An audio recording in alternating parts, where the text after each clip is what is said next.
Hi பிரைஸ்லார். மீண்டும் இந்த video மூலமாக உங்களை பார்ப்பது ரொம்ப ரொம்ப சந்தோஷம். எல்லாரும் எப்படி இருக்கீங்க? நல்லா இருக்கீங்களா? ஒரு முறை ஒரு சின்ன பையனும் அவருடைய அப்பாவும் ஒரு ரோட்டில் நடந்து போய் கொண்டிருந்தாங்க. அப்படி நடந்து போய் கொண்டிருக்கும்பொழுது பையன்கிட்ட நிறைய விஷயம் பேசினாராம். பையன் அப்பா கிட்ட நிறைய விஷயம் பேசிட்டு போய் கொண்டு இருந்தாங்க. அப்படி போய்கொண்டே இருக்கும்பொழுது அந்த பையன் என்ன பண்ணான்னா, வானத்து மேலே பார்த்து, அப்பா மேலே ஒன்று பறக்குதேப்பா, அது என்னதுப்பா அப்படின்னு கேட்டான்.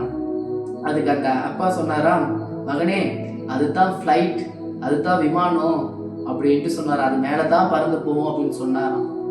உடனே அந்த பையன் அந்த அப்பாவை பார்த்து சொன்னாராம், அப்பா அது என்னப்பா ரொம்ப சின்னதாக இருக்கு, பார்க்கறதுக்கு நல்லாவே இல்லையே அப்பா, இதெல்லாம் யாருப்பா வாங்குறா அப்படின்ட்டு என்ன பண்ணான்னா அப்பா கிட்ட பேசிட்டு போய் கொண்டே இருந்தாங்க. அப்போ ஒரு வாரம் கழிச்சு அப்பா என்ன பண்ணாராம், ஒரு இடம் கூட்டிட்டு போனாராம். அப்போ அந்த பையன் அப்பா கேட்டானா, அப்பா இது என்னப்பா இவ்வளோ பெருசா இருக்கு, இது என்னப்பா அப்படின்ட்டு கேட்டானா. அதுக்கு அப்பா சொன்னாராம், மகனே போன வாரம் நான் உனக்கு ஃப்ளைட் விமானம் ஒன்று மேலே பறக்குது காட்டினல, அதுதான்ப்பா இது அப்படின்னு சொன்னானா. உடனே பையன் அப்பா சொன்னாரா, அப்பா இது என்னப்பா இவ்வளோ பெருசா இருக்கு, இவ்வளோ அழகாப்பா இந்த ஃப்ளைட் இருக்கும், பார்க்கறதுக்கு சூப்பரா இருக்குப்பா, உள்ள இருக்கிறது எல்லாமே ரொம்ப அழகா இருக்குப்பா அப்படின்ட்டு என்ன பண்ணானாம், அதை பார்த்து ரொம்ப ஆச்சரியப்பட்டானாம். அப்பா நானு தூரத்துல பார்த்ததுனால ஒருவேளை சின்னதா இருந்தது போலப்பா, அழகாவே இல்லாம இருந்ததுப்பா, ஆனா இப்ப கிட்ட பார்க்கறதுக்கு ரொம்ப சூப்பரா இருக்குப்பா அப்படின்ட்டு பையன் அப்பாவை பார்த்து சந்தோஷப்பட்டு சொன்னானாம்.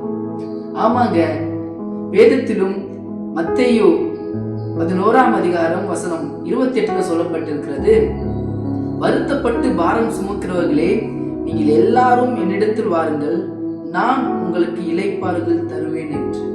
ஆமாங்க, நம்ம வாழ்க்கையிலும் நம்ம இயேசு கிறிஸ்துவை நம்ம என்ன பண்ணுவோம்னா ரொம்ப தூரத்துல தான் பார்த்து கொண்டிருக்கோம்.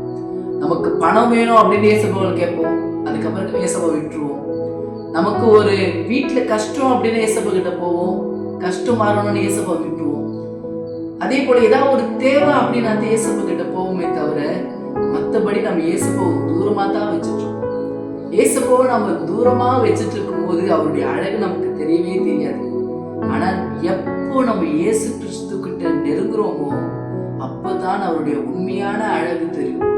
இங்க சொல்லப்பட்டிருக்கிறது, வருத்தப்பட்டு பாரம் சுமக்கிறவங்களே நீங்க எல்லாரும் என்னிடத்தில் வாங்க, நான் உங்களுக்கு இளைப்பாறுதல் தருவேன் என்று இயேசுவா சொல்லியிருக்காரு.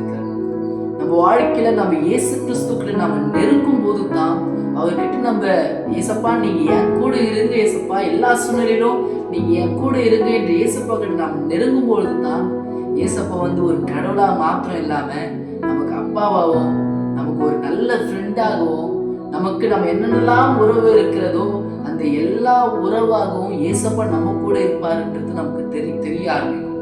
எப்போ தெரியுங்களா? நம்ம இயேசு கிறிஸ்து கிட்ட நெருங்க ஆரம்பிக்கணும். ஒருவேளை வருத்தத்தில் இருக்கீங்களா, பாரத்தோடு இருக்கீங்களா, நீங்க எல்லாரும் இயேசு கிட்ட வாங்க.